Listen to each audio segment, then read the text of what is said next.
last May time we had our last update, and we were looking at anti-Semitism, Israel and their gas, Israel and the Bible, and the growing trade between Israel and the UK and between Israel and India. What I want to concentrate on tonight are those verses which we read from Ezekiel 38. We must have read them hundreds of times, I suppose, and yet as we get closer and closer to the fulfilment of them, we see a shade of meaning in these particular phrases that are used, which is so exciting.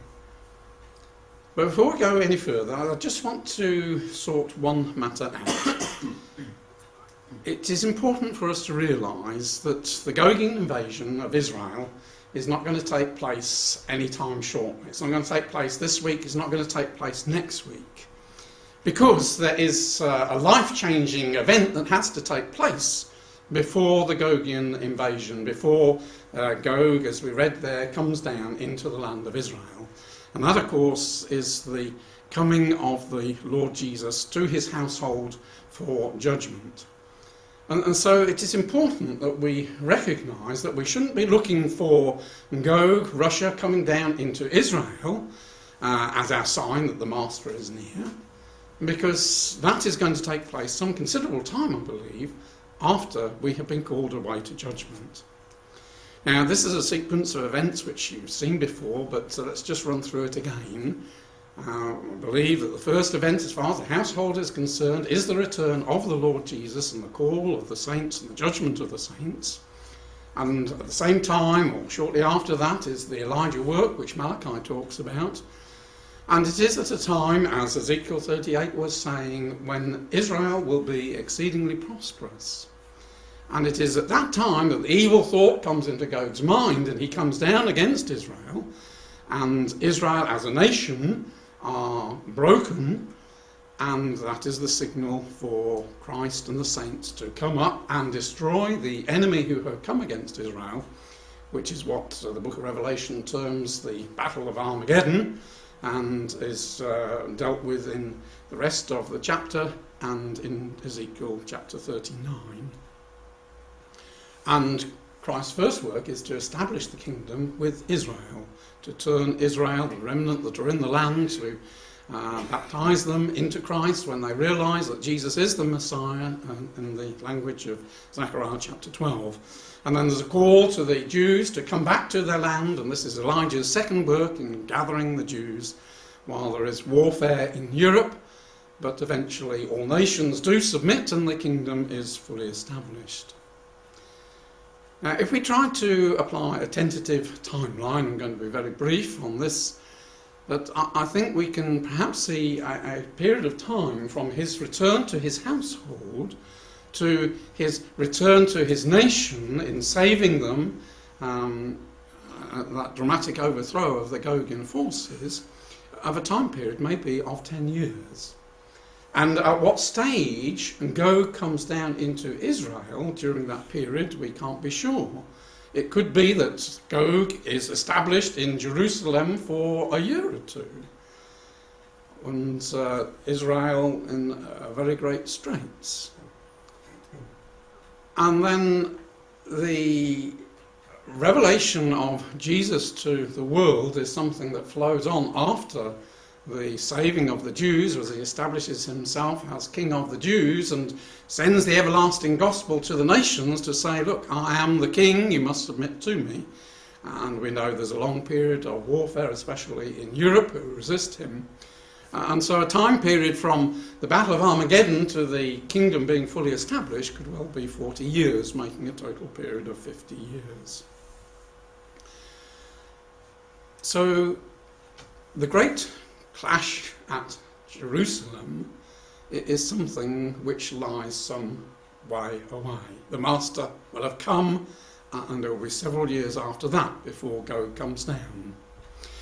So the reason why I want to just emphasise that is that quite a few in our community are seeing in the conflict or potential conflict between Israel and Iran at the moment perhaps the beginnings of the invasion of Israel, that Iran will come down against Israel and destroy her. Well, that's not what Gog is talking about, or Ezekiel 38 is talking about. And as I say, the Lord Jesus has to come back before that can happen. And Israel has to be at a time when she is very prosperous before that invasion. So I want us just to look at some of the key verses in Ezekiel 38 and see why we can get excited about seeing these scriptures being fulfilled in our lifetime before our eyes. Things that brothers and sisters of past ages would have loved to have seen. And we have that privilege of seeing them beginning to come to pass.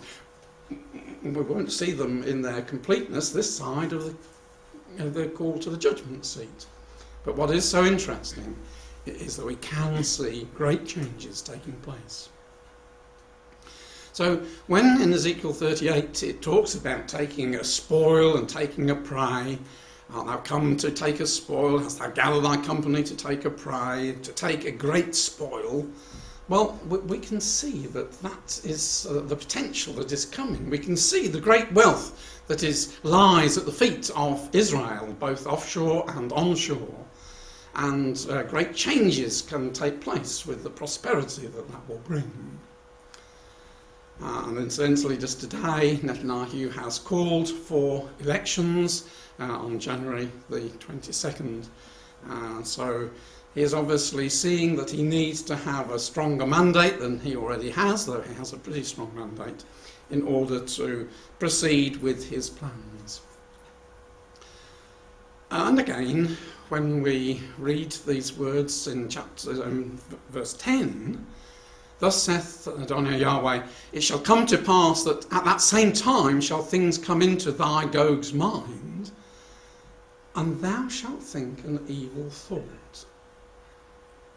Now, we can begin to now see probably what that evil thought is. As Russia is prepared to ditch her support for her traditional allies, Syria and Iran to some extent, and pitch in with Israel because she sees what a valuable prize Israel has with all the gas and with all the oil. We'll develop that in a moment. And again, we can see that Russia is beginning to manoeuvre herself, so that when she does come against Israel, that will be an evil thought, because prior to that, she has shown herself to be friendly and helpful to Israel. So it will indeed be an evil thought when she comes against Israel. And again, when we read of the sequence of the countries who are opposed to this opposition, we read of Sheba and Dedan, followed by the merchants of Tarshish, followed by the young lions who are opposed to this coming of a great spoil. And that's something we've found difficult to understand. Why would Sheba and Dedan, and we take that to represent the Arab nations of Saudi Arabia, the Gulf states, who've been opposed to Israel, why should they now, in this day, be in a position to say to Gog, why have you come against Israel? It shows us a changed relationship. And maybe, as we shall develop, if we see that Russia is changing her attitude to Israel, this can completely change the attitude of the other Arab nations, because traditionally Russia has been the one that has backed the Arab nations against Israel, supplying them with arms and that. If she switches sides and the others follow, then we can see this scenario. Sheba and Dedan opposed to what is happening. And then the merchants of Tarshish, and we read that as representing Britain, we see from that a bigger role for Britain in the Middle East than she has at the moment.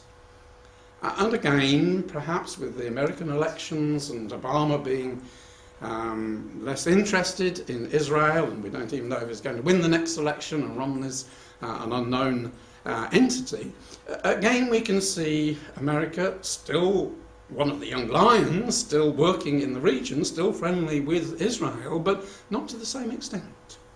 And maybe we can see the beginnings of Britain taking a new pathway and developing her trade with Israel and with the Middle East.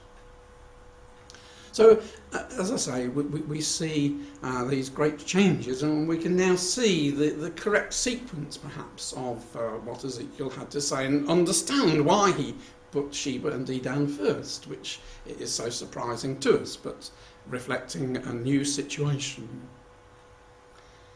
And again, perhaps we can look in a slightly different role at another verse of, I will say, I'll go unto land of unwalled villages, I will go to them that are rest and dwell safely and securely, all of them dwelling without walls and having neither bars nor gates. Now, if Israel does go against Iran, as it seems quite likely that will happen, and if Iran is humbled, then that would again change the situation in the Middle East. And a successful outcome against Iran would bring security, together with a changed situation. If Russia is now on Israel's side, that can make a big difference. And the surrounding nations can benefit from the economic advantages of working with Israel rather than against them. And if Hamas and Hezbollah are equally humbled, as they would have to be, then this would remove two of the great threats, and with Iran, three of the great threats that Israel faces. So we see these wonderful things, and we'll develop them now. But just before we do, let's just look finally at the list of the companions.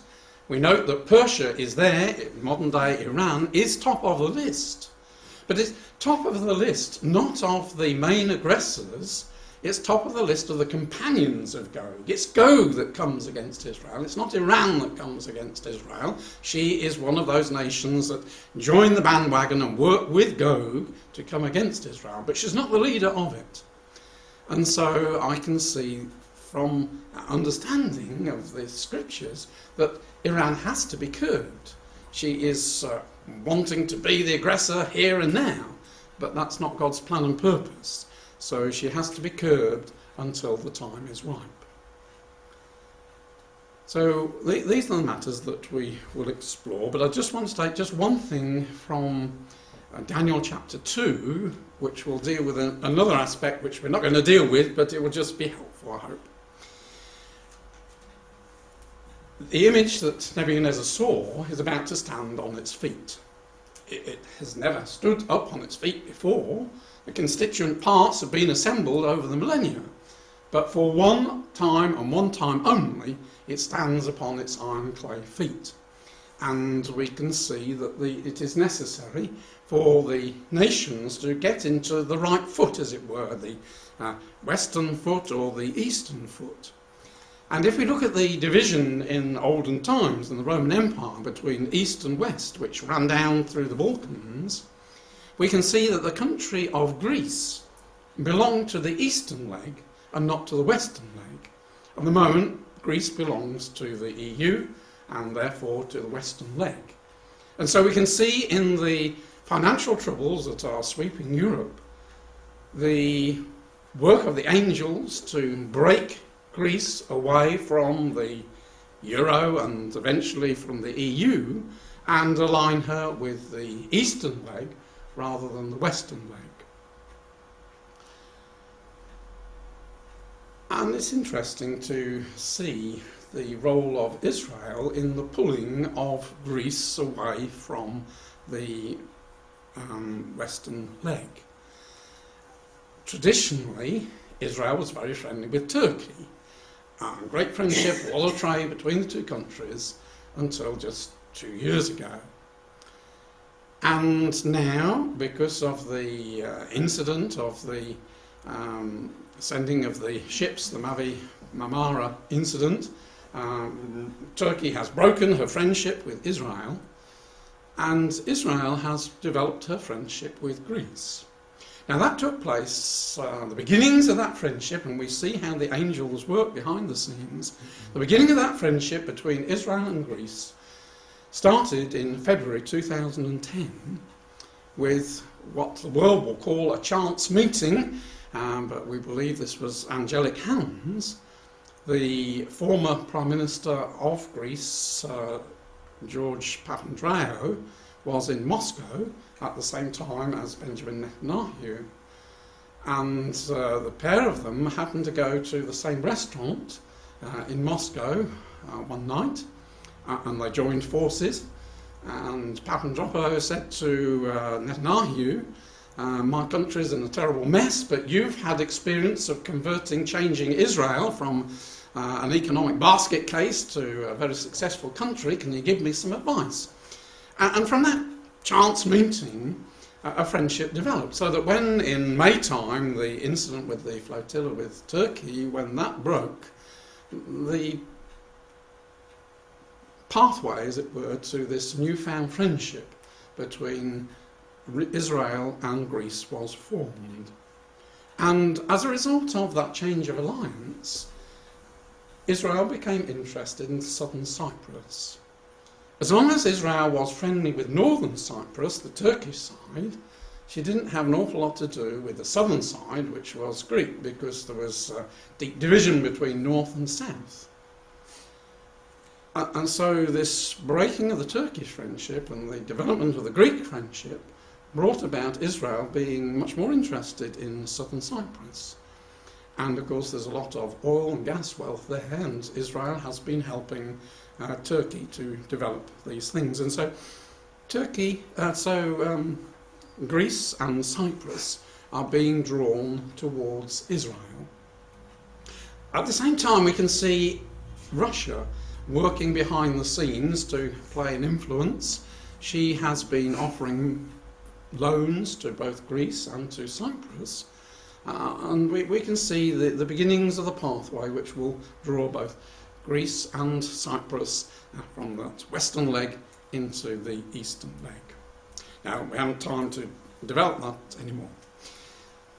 What I want to start with is to look at the fundamental change in the world of energy, because it has a great influence on world events and the situation to bring it about so that Ezekiel 38 gets fulfilled.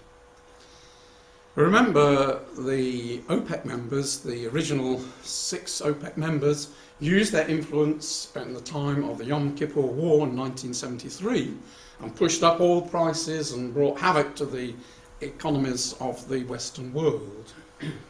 But since that day, OPEC's power has been draining away.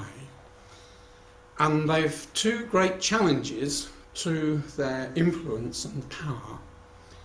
One of those is that the fact the world is waking up that it has vast reserves of shale oil and gas in many countries, vast reserves. And OPEC is being hit 3 ways with these oil shale developments. United States is almost on the pathway to being independent as far as gas is concerned, because she has so much gas in the shale that she has there. In Israel too, not only does she have these vast reserves off sea of gas, but she also has vast reserves of oil on land. And China too has huge reserves of oil, shale oil. Shale can be manifest in the form of oil or gas. And so these 3 challenges have had the effect of breaking the power of OPEC. The other threat is Russia herself. She has developed her gas and oil fields. She has the biggest gas reservoirs in the reserves in the world, and her oil reserves are number 2 to Saudi Arabia. Just lodge that in your mind. And a vast tentacle of pipelines links Russia to Europe, so that Europe is very dependent upon these supplies, and again reducing the effect of OPEC. So I just want to very quickly just see how the Middle East balance is changing because of these things, these four areas of impact. Just look at the United States. This was an article in the beginning of September. American shale growth threatens global energy independence. The growth of oil and gas exploration in shales began in North America is setting off a global race for shale exploration and production development, and threatens to turn the old conventional energy order on its head. Based primarily on the phenomenal growth of domestic energy production from shale exploration and production in the United States, the world is waking up to realise that we're not running out of oil or natural gas. Now, this pathway to independence, as far as America is concerned, is also having an effect on Russia. And this was an article last week, shale gas boom, how scared is the Kremlin? Gazprom should be scared. The US has overtaken Russia as the largest producer of natural gas, courtesy of the fracking revolution. The EU suddenly feels bold enough to rebel, and Moscow could very soon lose its grip on its European gas markets. In mathematical terms, the EU has rather belatedly decided that things aren't adding up, and that the Europeans are paying too high a price for Russian gas and not benefiting at all from the natural gas boom in the US, which has boosted supplies and caused prices to drop significantly. While Russia is selling its gas for about $10 a unit, the US is selling the same for about $3. Another variable has also surfaced. The US has become self-sufficient in natural gas, and this has led other countries to shift exports of low-pressure natural gas destined for the US market to the European markets. The price of this non-Russian LNG is about half of what Gazprom is charging. And so you can see how that's having an effect not only on OPEC, but on Russia and her pricing system. Now, as far as Israel is concerned, this is something we've been talking about the last few years, but just a few slides on this. There's a report in July, Israel's emergence as energy superpower makes waves.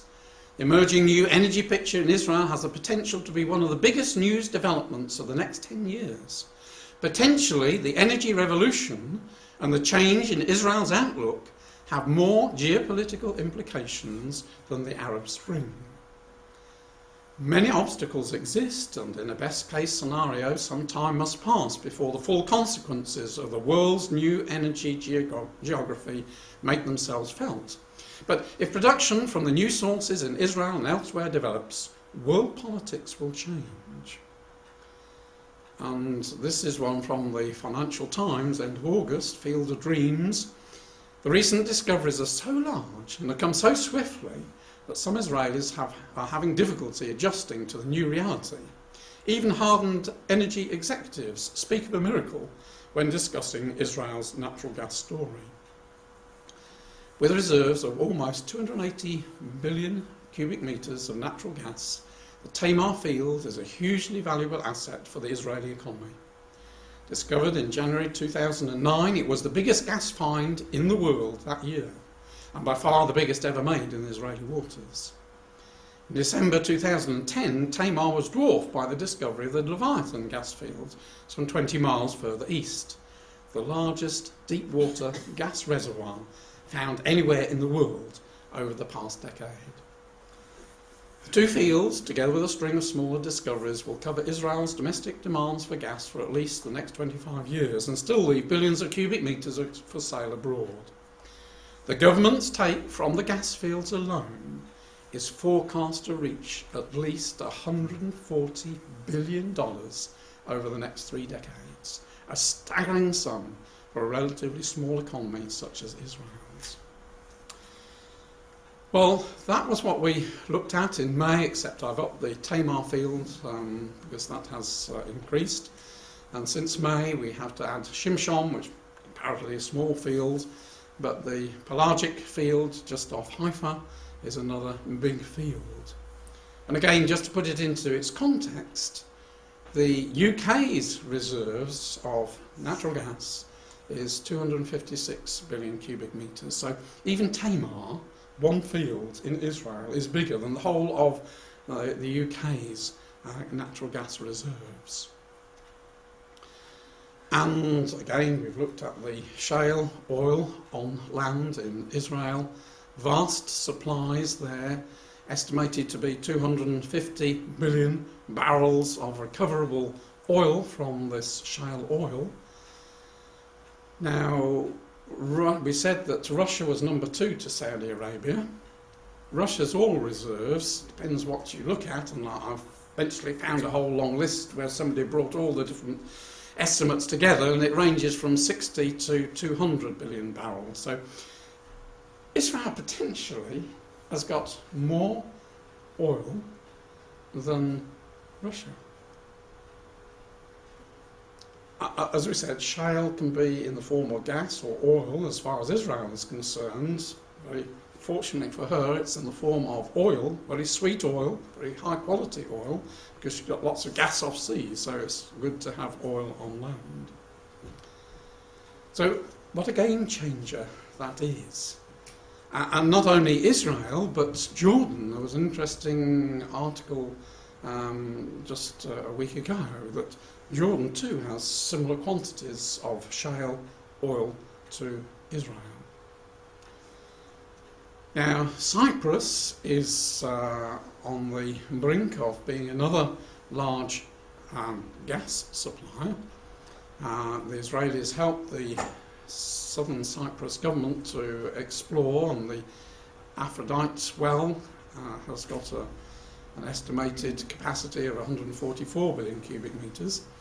And back in May, 15 firms from around the world, which was unheard of, nobody wanted to have anything to do with drilling for oil and gas off Israel and these waters, but now suddenly the whole world wants to get in on the act, and 15 firms submitted their bids. And just this week, the Cyprus government is evaluating those bids and is putting forward their recommendations to the government as to who they should pick to develop these oil fields and gas fields off Cyprus.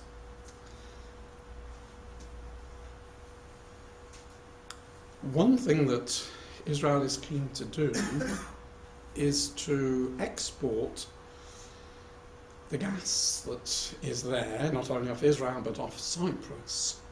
Now, building gas pipelines is an expensive business. And so what Israel is planning to do is rather revolutionary, as so often the things that Israel does. So instead of laying expensive gas pipelines to Europe to ship the gas, you see, if they'd still been friendly with Turkey, they could have piped it up to Turkey and connected on with pipelines there, but with Turkey being as she is, that isn't a feasible solution. So what Israel is proposing to do, with the help of Cyprus, is to take the gas ashore, turn it into electricity through generating with gas turbines, and laying an electric cable from Israel to Cyprus, from Cyprus to Crete, and that's the third bit already exists. Crete is linked to Greece. And so the idea is, instead of exporting gas, you export the energy, the electricity, which Europe wants. And they hope that this Euro-Asia interconnector, as it will be called, will be up and running fairly soon. By 2016 is what they're wanting to do. Still a lot of money, 1.5 billion euros, but much less than laying gas pipelines. And they're hoping to lay a second set of cables to double that by 2020. It has been dubbed the most important, possibly the most important energy bridge in the world.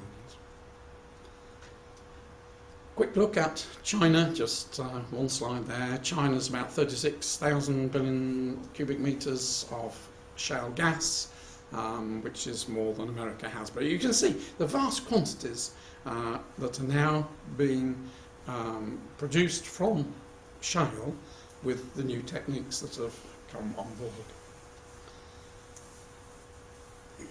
So just the last link, those Russian pipelines. All of those pipelines, or virtually all on that map, apart from some down at the bottom, all are connecting Russia to Europe and taking oil, taking gas. In fact, just this week, the second of the undersea pipeline from Russia to Germany came on stream. Putin pressed the button, I think it was on Monday, so that now both the pipelines are flowing with gas into Germany. So with that as a kind of introduction, we're going to look at a bit more detail. Let's just have a look at some of the things that we looked at. Spoil, prey, silver, gold, great spoil. We can see that Israel is on the brink of great prosperity. There is a great spoil to be had. Now, when one looks at the Hebrew for thou shalt think an evil thought, it's an interesting little phrase. That word for think, as used here, is a primitive root, properly to plait or to interpenetrate, literally to weave, or generally to fabricate, figuratively to plot or contrive. So you can see all sorts of strings working together to form a rope, but in a malicious sense. So it's plotting, and the word for thought is a device, a plan, an intention. And my Brown's Driver Briggs translates thou shalt think an evil thought by thou shalt devise evil, hurtful device or plan. So what is being spoken of there is that Russia is playing a crafty chess game. She is prepared to be friendly with Israel, as we shall see in a moment, in order that at some later time she can play nasty. It will be an evil thought. You see, Putin went to visit Israel, didn't he, in June. When did Obama go to Israel? He's never been there. The reason Putin went to Israel was twofold. This was a report written at the time of his visit back in June. Russia seeking strategic ties with Israel to counter Islamic rise. The Israeli Institute for National Security Studies report, entitled Russian Policies in an Era of Change, asserts that Putin had been wooing Israel to establish a strategic alliance with Moscow.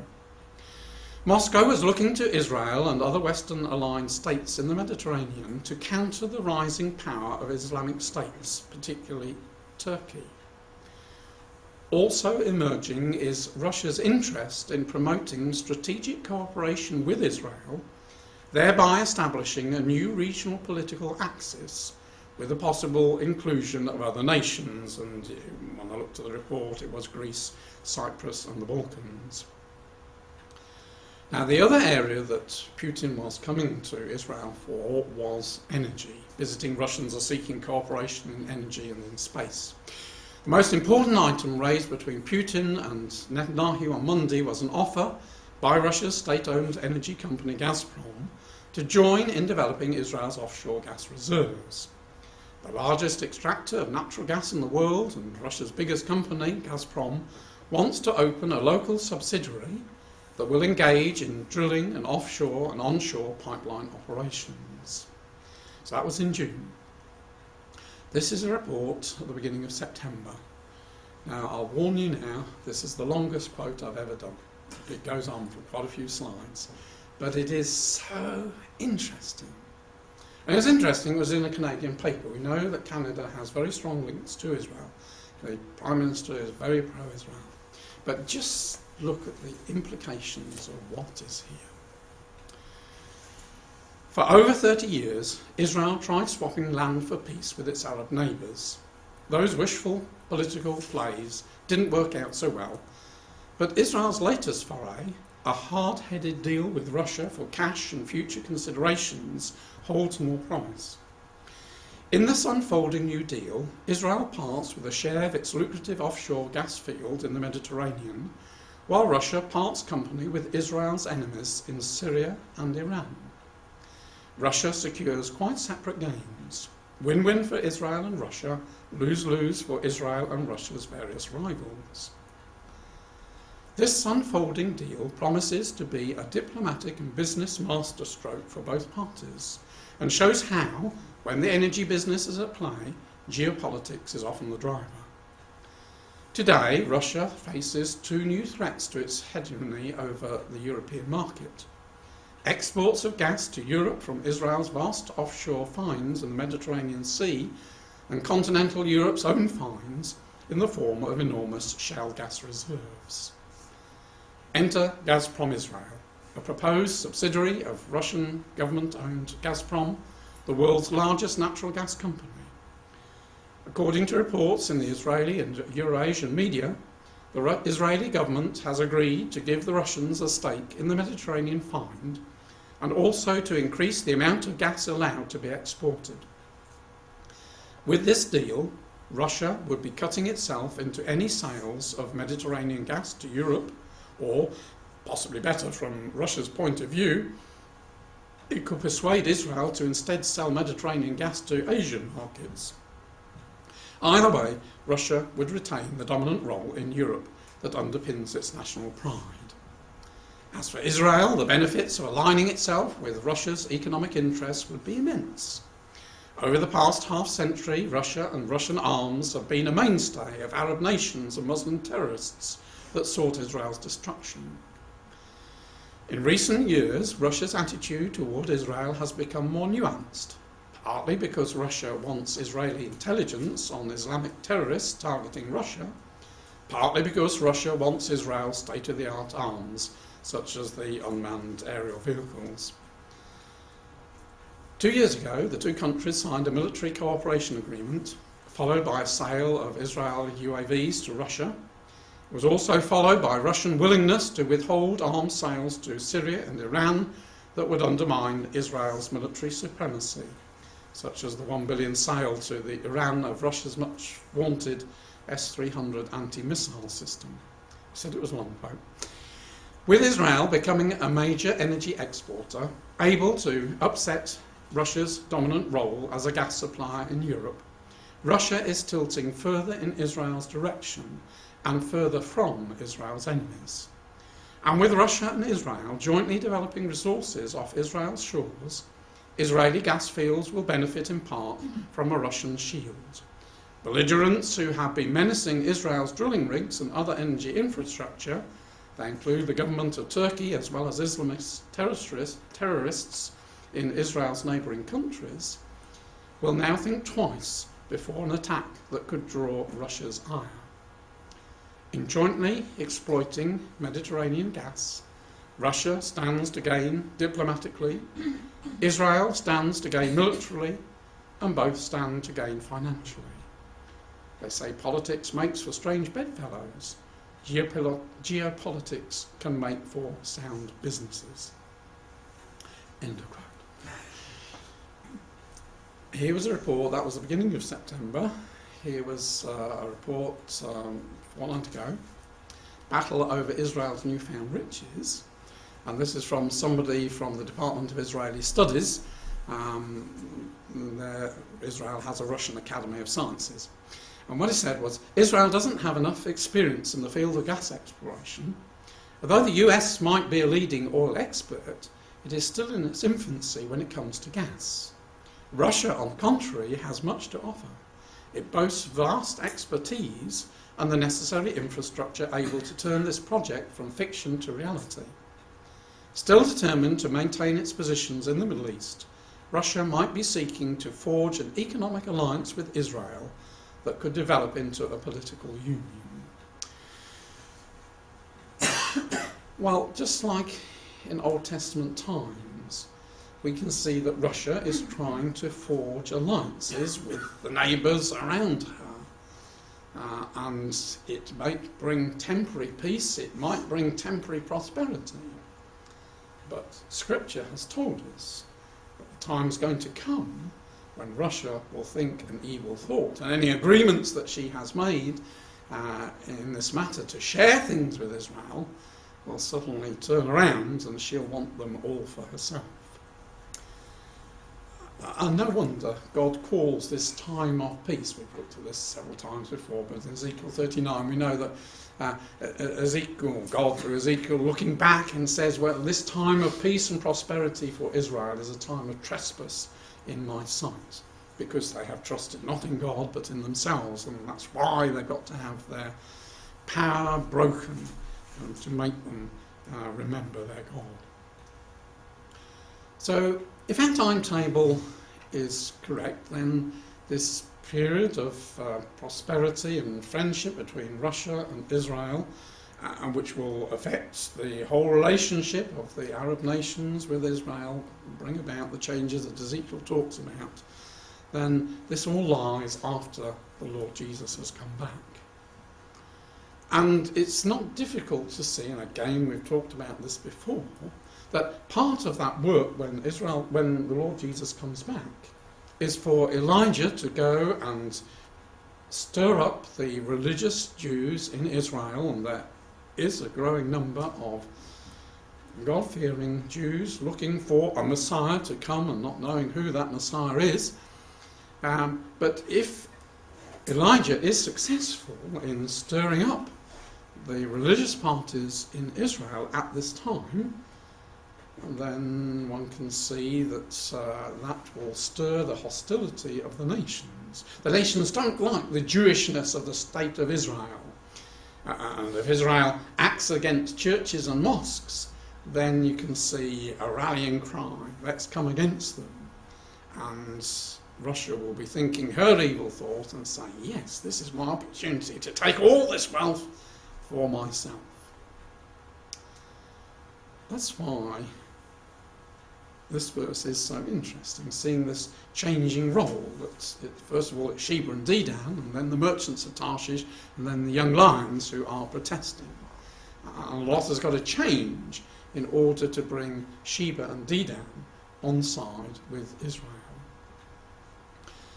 At the moment, the big threat to Israel is Iran. This is splitting the Middle East. We know that Iran is Shiite and the rest are mainly Sunni, and there's deep divisions between the two sides. And the moderate nations hate Iran and what she stands for. And the Arab Spring hasn't made matters any easier for the Arab nations. It has fragmented them more. There's more trouble. They're less united than they were. But one of the effects of the Arab Spring has been to bring Saudi Arabia to the fore as the dominant power in that region. We believe that Saudi Arabia will be the one under Sheba and Dedan that will be friendly to Israel in this day. There have been several articles over the years about an unofficial cooperation between Israel and these moderate countries. The people, the Arab street, hate Israel, but the leaders look at things through different eyes. What is important in their eyes is to hang on to their position of power. They've seen so many leaders go, and it was a great shock to them when America abandoned Mubarak and allowed him to be overthrown. And so the leaders are looking to see ways of securing themselves. And at the moment, they see Iran is not only just a threat to Israel, but as a threat to their own thrones. So it is understandable how behind the scenes the nations are prepared unofficially to work with Israel on intelligence matters at the moment, but I think if we see Israel going against Iran and breaking her power and breaking Hezbollah and Hamas, then they will be happy to work with Israel. And Israel has a strange, I don't know quite how to put this, but the very fact that in the middle of Jerusalem is the Dome of the Rock, which is the third most holy site to the Muslims, must be, in a little way, a sense of protection for Israel. Because imagine the uproar there would be if Iran did fire a missile and smash the Dome of the Rock in hitting Jerusalem. What an uproar there would be among all the nations around. So it's one of those bizarre little protections for Jerusalem, I think, at the moment. We know that there are these hidden alliances, and there was one just on Sunday, wasn't it, the 7th. Unspoken alliance, Israel and the House of Saud. Experts say Saudi Arabia is not being entirely forthcoming when it comes to relations or even just strategic cooperation with Israel. On the one hand, Saudis feel threatened by Iran's nuclear program and Iran's hostile rhetoric, so they might turn a blind eye to an Israeli strike that uses Saudi airspace to reach Iran. On the other hand, supporting an Israeli attack on a fellow Muslim nation will provoke an outcry among the Muslims. So you can see the problems that they have. But obviously the wishes of the leaders and the strengthening their positions is going to be foremost in this contest. We know that Ahmadinejad is forthright in his condemnation of Israel. He was at the United Nations more recently, but what he said at this Quds Jerusalem Day address on the 17th of August, which is the last day of Ramadan, the very existence of the Zionist regime is an insult to humankind and affront to all world nations. Confronting Zionists will also pave the way for saving the whole humankind from exploitation, depravity and misery. And his Brigadier General have this to say, that if the Zionist hooligans embark on practicing their verbal threats, they will provide the best opportunity for the destruction of Israel, because then the forged regime will be wiped out of the map and thrown into the trash bin of history forever. Now, of course, we know that that is not going to happen. And as I say, very much like the boastings of the Assyrians in times past, that isn't what God's plan is. Now, Iran wants to be a dominant power. She has a lot of influence in Afghanistan, in Pakistan, in Iraq, in Syria and in Lebanon. And she wants to spread that power through Hezbollah and Hamas to take over the whole region. But that's not her role. Scripture marks out she's not the leader, she's only a companion of Gog. So she has to be curbed until that time comes.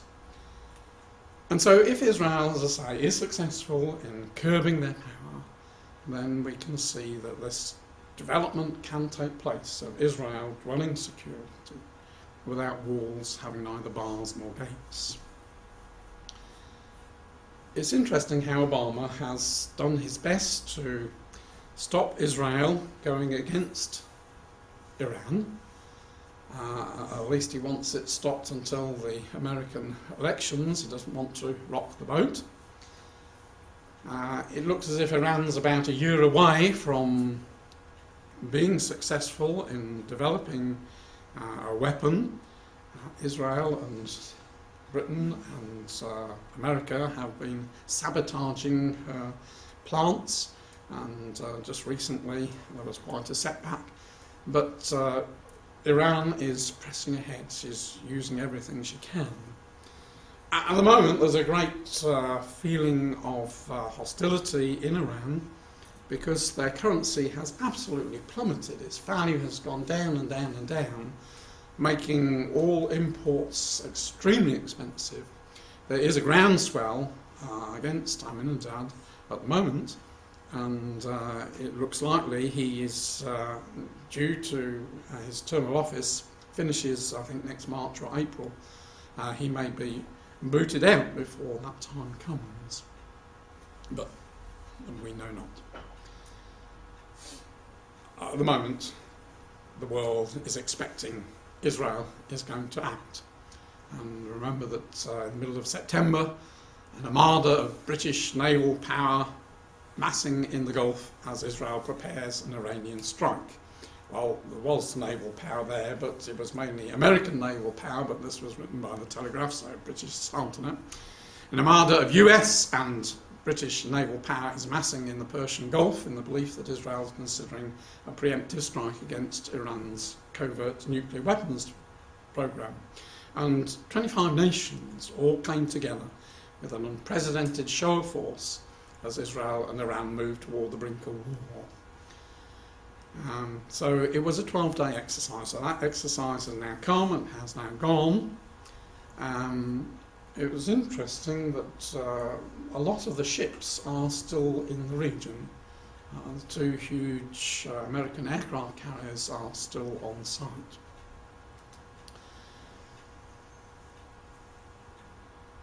If Israel goes against Iran, God can protect Jerusalem. We know in the long term Israel has got to be destroyed. But in the short term, if it is God's will, Israel can be successful. She has got the technology to go against Iran. And isn't it interesting that it is against this background of an expectation that Israel is going to go against Iran that Russia has chosen to choose just this time to begin this pathway of friendship with Israel. In other words, she sees that the spoil in Israel is worth more than the benefit she gets from working with Syria and working with Iran. She's prepared to give up those friendships in order to build on the Israeli one. And it's interesting how Russia sent all those naval vessels, didn't she, in September time, I think it was, from all parts of the world, steaming into the Mediterranean to go to Syria, and suddenly they all stopped. And they dispersed and went their ways and didn't go to Syria. And Russia has withdrawn all her troops from Syria. So it looks as if this change of attitude is already taking place. And so Iran has to be curbed until the time is right for her to join in an alliance under the leadership of Russia, not under her own leadership. So what about Britain's position? There's an interesting article in the Times back in August. As the US increasingly draws more of its energy needs from the Americas, a geopolitical revolution of our times, the UK may increasingly have to manage the Middle East defence alone. At present, we simply cannot do it. England expects that every man will do his duty. Wake up, Prime Minister, and do yours before it's too late. There's war on the wind, can't you smell it? And this was an appeal from this writer in the Times, that because America is going to get less and less interested in the Middle East as her need for the oil from the Middle East rise up as she has her own supplies, Britain is realising that she must play a stronger role in the world. You can't have two big cuts on your navy and army. She must rebuild again. So we see perhaps the tide just beginning to turn as far as Britain and Israel is concerned.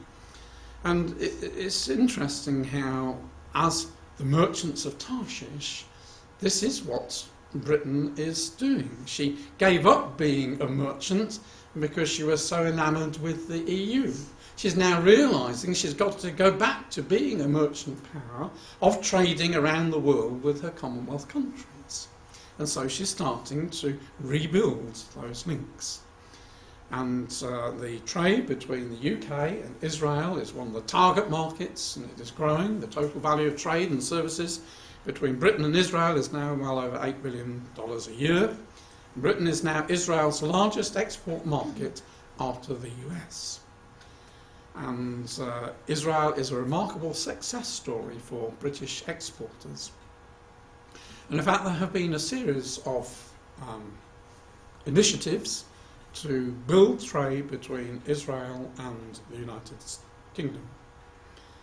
This one was back in June, Innovate Israel 2012, which was hosted in London.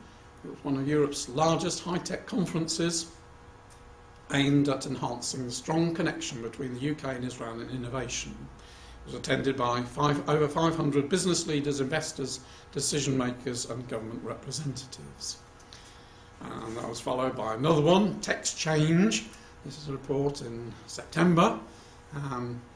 It will bring the spirit of start-up nation to UK investors and corporations. Israel's got the technology, Britain has the markets, or at least access to them. Why not bring the two together, letting British companies get access to Israeli start-up technology to bring new top products and services to existing and new markets? I think, as we said before, what Britain is saying to Israel, why go to America? There's about a 10-12 hour time lag difference there, so you've got to work through the night to deal with them. Why not come to Israel? Only 2 hours difference, not a million miles away, easy access. Come and develop your markets with our help. And this is the right way, and God can prosper the nation if it now is turning towards Israel and the Commonwealth. Because under Labour, the EU was everything. And the Commonwealth was nothing. Absolutely thought nothing of the Commonwealth. Whereas under the coalition, under Cameron and Hague, the EU, well, it has a role, but the dominant thinking now is we must develop the Commonwealth. And how interesting, the Queen, at a Christmas speech, pushing the Commonwealth. At the Jubilee celebrations, the Commonwealth was being pushed again. And at the Conservative Party conference this week in Birmingham, Hague gave a brilliant speech, well worth watching. And there's just an extract from it. Commonwealth offers enormous opportunities. Mr. Hague said it was vital more was made out of the UK links to the Commonwealth. The Commonwealth is an amazing network in a world that now consists of networks. The opportunities that arise from being a member of a great diverse network are enormous. Mr. Hague added it was extraordinary that natural allies in the Commonwealth had been taken for granted before, and said the UK could work with them, not on just foreign policy objectives, but also cyber security and campaigns against sexual violence. The collective GDP of the Commonwealth is about $10 trillion. It covers about a quarter of the landmass of the world and is home to nearly a third of the global population. Now, the main Commonwealth countries, Britain as the old lion has young lions. America is the oldest of the young lions. It was in 1776 she became independent. Canada became independent in 1931. Australia was older in 1901, and India in 1947. New Zealand 1907. And the interesting thing is that all these Commonwealth countries are interested and friendly to Israel because of Britain and the Bible, and the hope of Israel. It has brought with it this responsiveness that Israel has a special place in God's plan and purpose. And only Britain fulfills the role of a merchant power as a head of a family of nations, maritime powers, world trading nations, all friendly to Israel and all working in the Sheba-Dedan region. All those nations are very active in the Middle East, not only with Israel.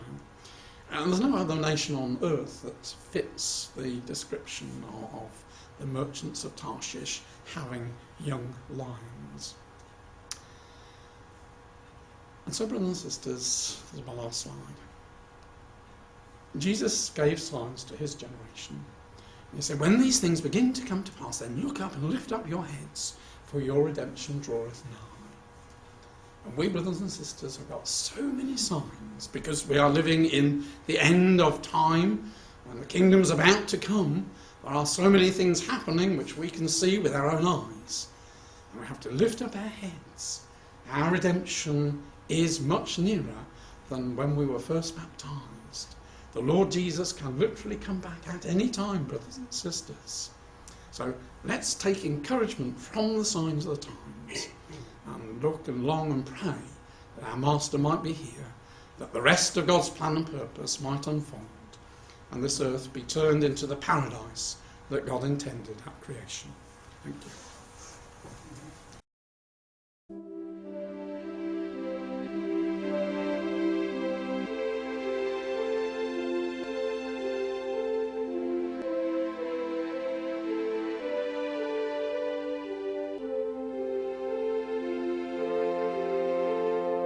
you.